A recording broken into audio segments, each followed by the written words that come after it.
All right, now, wow, actually, we're into our last session of the day. We've saved some serious people for the end of this. Right, let's start. Josie, okay. What is the Emerging Innovators programme? Tell us what that is.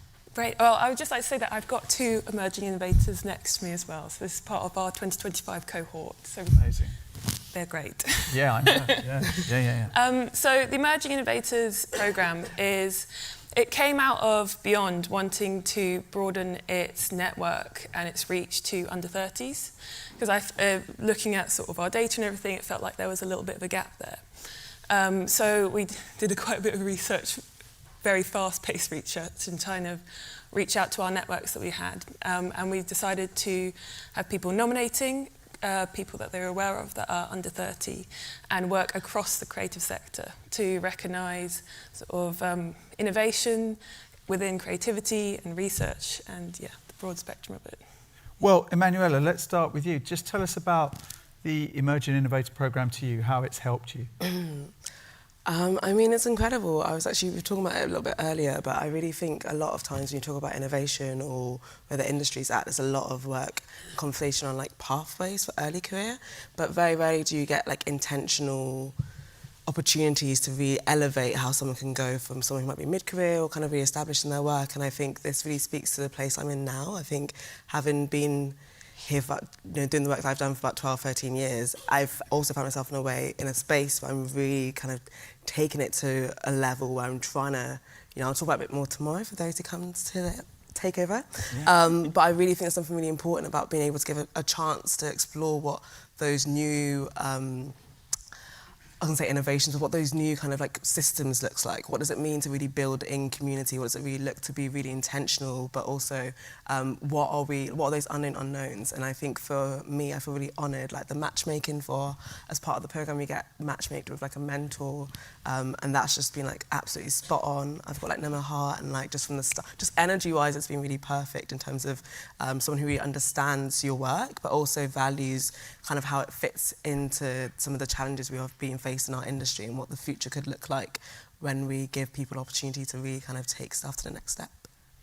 Noelle, what did you need from it?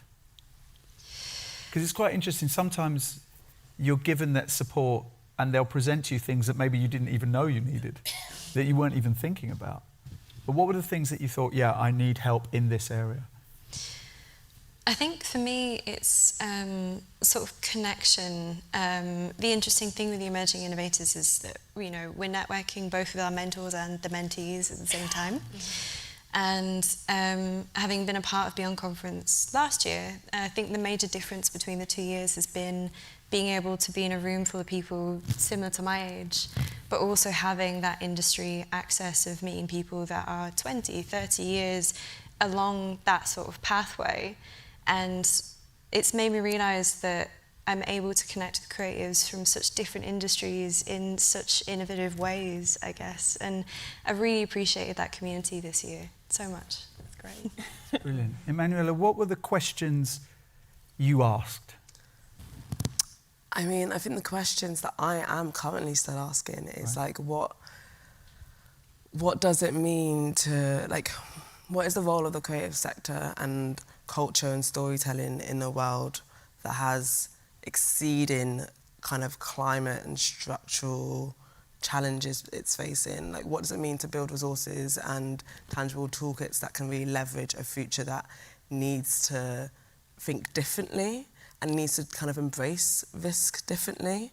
I think we have a lot of systems that are very, been established and kind of we do things the way they are because they've just been that way. And I think actually a lot of what I'm seeing with a lot of my peers, but also people who are kind of given space for people to actually think differently, what's really exciting is seeing the level of like ambition and also level of like change making, looking at really like the critical role of the arts for experimentation, the critical role in which technology can really expand, innovation as a leverage to really address, more than just our inconveniences. What does it mean to really start to address the immediate needs that we're feeling in terms of existing in an echo chamber that we know is burning and we know is not working for us and not serving us? And like, I'm really excited with some of the conversations we've been having today, but also really excited and kind of for those who are in decision-making power, like, end of the day, like, what is a legacy we're building towards, and what does it mean to kind of take the work and the impact that you have and the influence that you have to make change that is meaningful in the long term and also addresses immediate needs that we're experiencing too.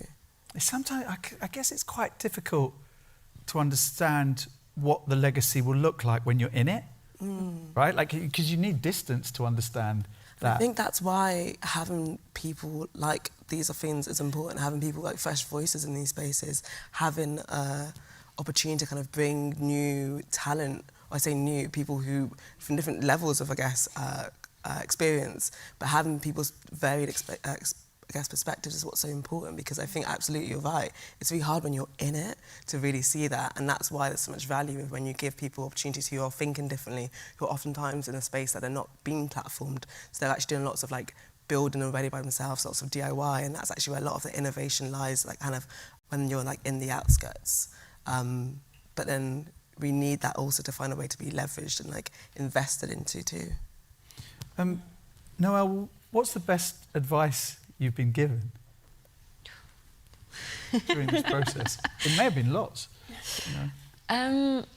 I mean, for me, where I'm at in my career, working with Tupac, my mentor, the most important advice has mostly been sort of understanding how my work can look on an international level, and being able to speak to someone that, you know, I haven't had the opportunity to go to different countries and work with partners in the way that he has with his studio, and like working on this much bigger scale.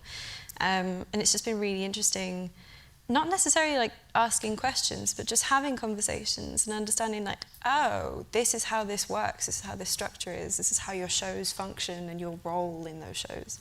If that, yeah. Yeah.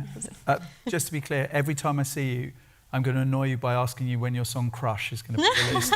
Because Noelle played it last night over the road at the Beyond Fringe event. And it's just one of the most beautiful things you'll ever hear. It was simply a stunning piece of music.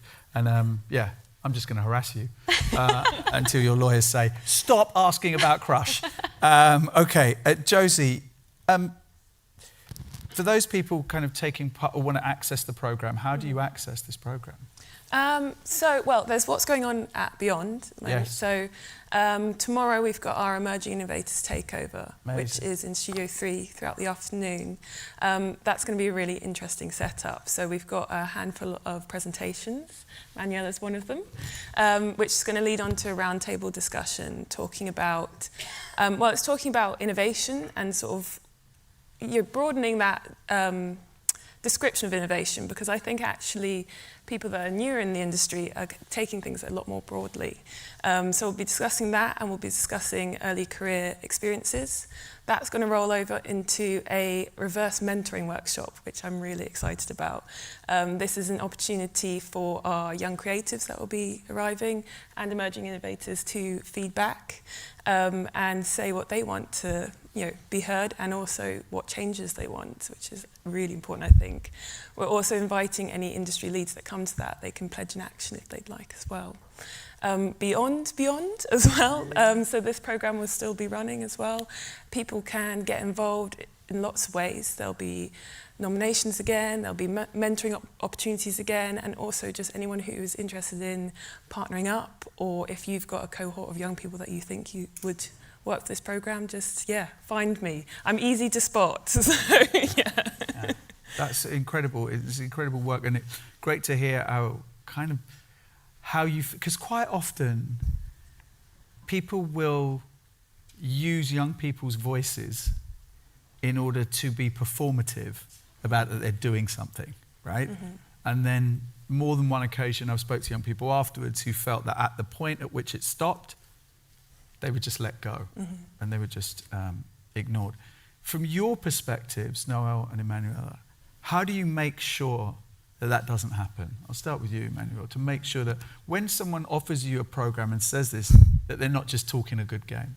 To be honest, I feel like from the moment we had our first intro call last week with Nema, we kind of just hit it off so much that she was like, well, we've got like 5 sessions that we're going to do together, but then she's like, but there's also like X, Y, and Z I need to also like link you up with. And I think it's just like that network building, like really being and I don't mean that in a very like throwaway way, because I feel like you always feel the pressure of building your networks, but like really kind of like what does that mean in terms of building in community and being really intentional about what those partnerships could allow in terms of like collaboration, in terms of like exploring, you know, new initiatives, new ventures. And I think for me it's about trying to really understand how to nurture that and to not take for granted actually like the role we play, and also kind of being active in, I guess, yeah, the opportunity. You can only do so much really, to be honest. Like, you be honest, kind of set up a really intentional framework, and so it's really about trying to like make the most of that, whilst also being fortunate to have such an amazing mentor as well, who's really invested, which feels really like a blessing. Mentors are so important. But also mentors who listen. Yeah, definitely. Mentors that actually don't know it all. And that you have as much wisdom to give them.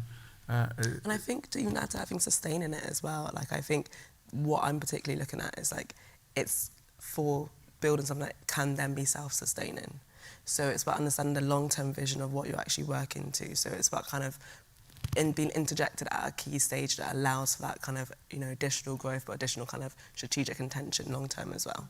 I think that's the value as well that I really feel like Beyond is trying to capitalise for this for us.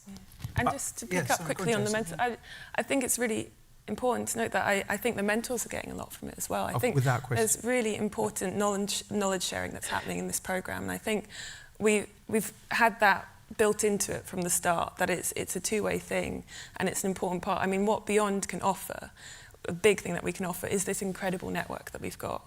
And so that it gains both ways. I think, you know, inviting these incredibly talented and ambitious people into the conversations and in the room, and there's so much that can be learnt on both sides. Emmanuella, how can people find out more about what you're doing?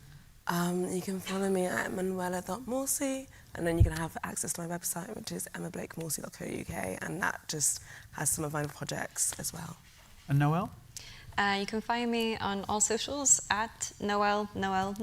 And yeah, that's me. Perfect. Ladies and gentlemen, thank this amazing panel, Josie, Noelle, and Emmanuella. Thank you very much.